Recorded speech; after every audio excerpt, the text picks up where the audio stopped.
राजस्थान शिक्षक संघ राष्ट्रीय प्रदेश का सबसे बड़ा संगठन है और अखिल भारतीय राष्ट्रीय शैक्षिक महासंघ से संबद्ध है। इसकी सदस्य संख्या 2,70,000 के लगभग है और यह 2 दिन के शैक्षिक सम्मेलन में शिक्षा, विद्यार्थी और शिक्षक हित तीनों के लिए सतत प्रतिनिधित्व लेता है और इन अगले 2 दिनों में 19 और 20 दिसंबर 2025 को बांसवाड़ा में प्रदेश का शैक्षिक सम्मेलन आयोजित हो रहा है, जिसमें इन विषयों पर चर्चा परिचर्चा करने के लिए हमारे राष्ट्रीय अध्यक्ष नारायण लाल जी गुप्ता, हमारे राष्ट्रीय संगठन मंत्री महेंद्र जी कपूर, माननीय हनुमान सिंह जी, कार्यकारिणी सदस्य राष्ट्रीय शिक्षक संघ प्रांत, और दोनों दिन हमारे राज्य सरकार के यशस्वी मुख्यमंत्री दिनांक 20 को भजन लाल जी रहेंगे और पहले दिन शिक्षा मंत्री माननीय मदन जी दिलावर 19 तारीख को रहेंगे। इस प्रकार दिन भर चर्चा परिचर्चा का हमने एक कैलेंडर जारी किया है। उसके अनुसार दिन भर बैठकें होगी। जो सुझाव आमंत्रित किए हैं वो सुझाव आएंगे और उन सुझावों को हम राज्य सरकार के समक्ष रखेंगे। दूसरे दिन खुला सत्र होगा, उसमें कई प्रस्ताव पारित किए जाएंगे, वह भी राज्य सरकार तक भेजे जाएंगे। इस प्रकार हमारी विभिन्न प्रकार की जो मांगे हैं उनके लिए हम प्राथमिकता के क्रम में कुछ चीज़ें हम रखने वाले हैं। सबसे पहले तत्कालिक जो विषय है, शिक्षकों के ट्रांसफर पर प्रतिबंध है, उसको तत्काल सरकार हटाए और हटाते ही सभी संवर्गों के स्थानांतरण करें। और दूसरा विषय रखेंगे हम पदोन्नति को। अभी तक कई पदोन्नतियां कोर्ट में हो या राज्य सरकार की कमी के कारण नहीं हुई हो, सभी हम चाहते हैं अप्रैल 2026 तक 0 पदोन्नतियां हो, सारी पदोन्नतियां हो जाए। इससे शिक्षकों की कार्यक्षमता में वृद्धि होगी। शिक्षक बार बार स्थानांतरण की मांग करते हैं, इसकी कमी के लिए भी हम सरकार को सुझाव देने वाले हैं।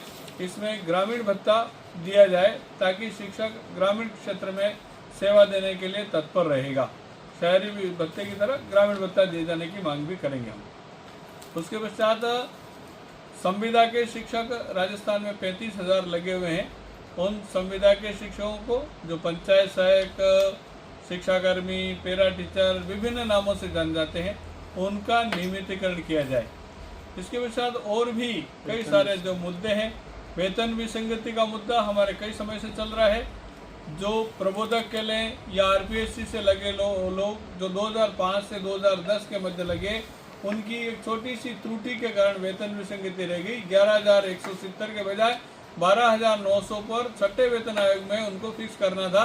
उसका जो अंतर रह गया उसको भी दूर करने का सरकार से हम निवेदन करने वाले हैं। इस प्रकार और भी हमारी जो कई सारी समस्याएं हैं, उसके लिए मैं महामंत्री जी से कहूँगा कि महामंत्री जी उन विषयों पर प्रकाश डालेंगे। राजस्थान शिक्षक संघ राष्ट्रीय के इस 2 दिवसीय अधिवेशन में शिक्षा, शिक्षक और शिक्षार्थी और समाज, इन सब के प्रति चिंतन करने के लिए विभिन्न सत्र आयोजित किए जाएंगे और इन सत्रों में विभिन्न प्रकार के प्रस्ताव पारित किए जाएंगे। शिक्षक संघ राष्ट्रीय एकमात्र ऐसा संगठन है जो शिक्षा के प्रति और विद्यार्थियों के प्रति सकारात्मक सोच के साथ कार्य करता है और इन सबको अपने हित से पहले ऊपर उठकर इनके बारे में विचार करता है। इसके साथ ही चूँकि शिक्षकों का संगठन है, तो शिक्षकों के संगठन होने के नाते हम हमारे शिक्षक कार्यकर्ताओं की भी चिंता करते हैं। उनकी शासन और प्रशासन से विभिन्न प्रकार की जो समस्याएं कार्य क्षेत्र में आती है, उनको निराकरण कराने का संगठन पूरा प्रयास करता है। और इसी के निमित्त खुला सत्र और प्रस्ताव सत्र जो हमारा आयोजित होने वाला है, उस सत्र में प्रदेश भर से आने वाले शिक्षक अपने कार्य क्षेत्र में आने वाली समस्याओं को रखेंगे। शिक्षा के क्षेत्र में किस प्रकार से नवाचार और शैक्षिक उन्नयन हो सकता है, उनके भी प्रस्ताव हम उस सत्र में पारित करेंगे और वो सब सरकार के समक्ष रखेंगे। शिक्षकों की समस्याओं को लेकर के हम सतत चिंतनशील रहते हैं। कई समस्याएं सरकार से वार्ता के बाद उनका निराकरण हुआ है, कुछ अभी भी जस के तस बनी हुई है। उन सब को लेकर के भी हम प्रयास करेंगे। सरकार के माननीय मुख्यमंत्री जी और हमारे शिक्षा क्षेत्र के हमारे संरक्षक शिक्षा मंत्री जी भी यहाँ उपस्थित रहने वाले हैं। उनके समक्ष भी हम उन समस्याओं को रखेंगे और उनसे उनके निस्तारण के लिए आग्रह करेंगे और संगठन उनके निस्तारण के लिए हर संभव कोशिश करेगा, प्रयास करेगा, क्योंकि शिक्षक हितैषी होने के कारण हम शिक्षा और शिक्षक दोनों में संतुलन बनाते हुए इस राज्य को शिक्षा के क्षेत्र में पूरे राष्ट्र में उत्कृष्ट स्तर पर पहुंचाने का प्रयास सरकार के साथ मिलकर हम करेंगे। ऐसा इस अधिवेशन में शैक्षिक सम्मेलन में हम सब शिक्षक राजस्थान के मिलकर प्रस्ताव पारित करने वाले हैं। राजस्थान से लगभग 10 से 15 हज़ार के बीच में शिक्षक कल यहाँ उपस्थित रहेंगे और दूसरे दिन में माननीय मुख्यमंत्री जी हमारे इस अधिवेशन में मुख्य अतिथि के नाते सम्मिलित होंगे।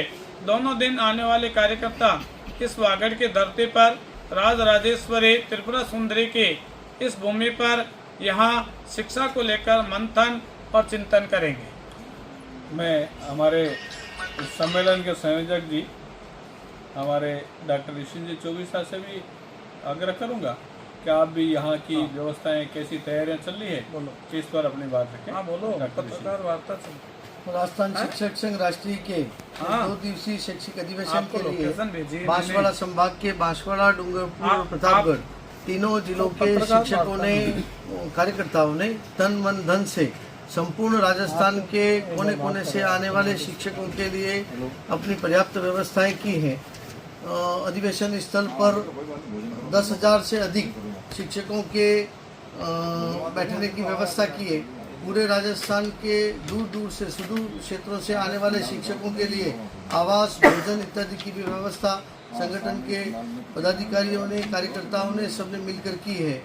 आपके इस माध्यम से मैं बांसवाड़ा, डूंगरपुर, प्रतापगढ़, चूँकि यह अपना संगठन स्तर पर संगठन के जो 10 संभाग निर्धारित है उसके अंतर्गत बांसवाड़ा संभाग, डूंगरपुर, बांसवाड़ा, प्रतापगढ़ के शिक्षकों ने यह आयोजन संयुक्त रूप से कर रहे हैं।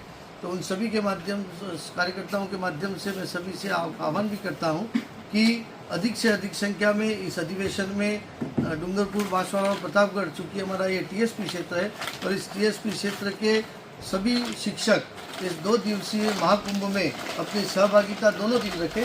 प्रथम दिन माननीय शिक्षा मंत्री जी का और उत्तम स्वामी जी महाराज का सानिध्य प्राप्त होगा और द्वितीय दिवस आदरणीय माननीय मुख्यमंत्री महोदय और अच्युतानंद जी महाराज का भी सानिध्य प्राप्त होगा और संत सानिध्य और शासन के संरक्षण के साथ और जनजाति मंत्री आदरणीय बाबूलाल जी खराड़ी साहब का भी सानिध्य प्राप्त होगा। हमारे मातृ संगठन के अधिकारियों का भी इस अवसर पर हमें मार्गदर्शन प्राप्त होगा। मेरा आज आपके माध्यम से सभी से आह्वान है कि अधिक से अधिक संख्या में इस अधिवेशन को में भाग लेके इस अधिवेशन को सफल बनाएं। यही निवेदन है। पत्रकार बंधुओं का जरूर पधारे। मैं उन सबका अभिनंदन और स्वागत करते हुए आभार व्यक्त करता हूँ। बहुत बहुत धन्यवाद।